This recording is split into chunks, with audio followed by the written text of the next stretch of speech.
अस्सलाम वालेकुम बेटा।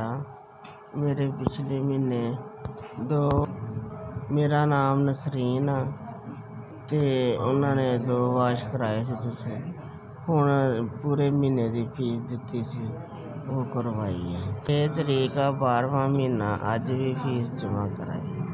कोई परेशानी नहीं, मेरे अच्छे तरीके नाल गुर्दे वाश करते हैं।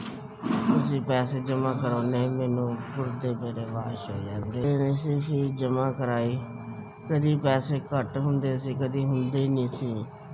बीमार बहुत रहिंदी सी मैं। ज़्यादा शुक्र है जमा करवाउंदा, अल्लाह नूं सेहत तंदुरुस्ती देवे। आ दूसरा महीना मेरे पैसे जमा कराए है। मेरा बंदा भेजदा पिया, अल्लाह नूं सलामत रखे, ओहदे बीवी बच्चियां नूं सलामत रखे, ओहदे वालदैन नूं सलामत रखे। अल्लाह उन्हां नूं बहुता देवे, रज के देवे। अल्लाह उन्हां नूं कोई परेशानी ना देवे। ओ बस अल्लाह तंदुरुस्ती देवे, अल्लाह खैर करे, अल्लाह जिंदगी सेहत देवे।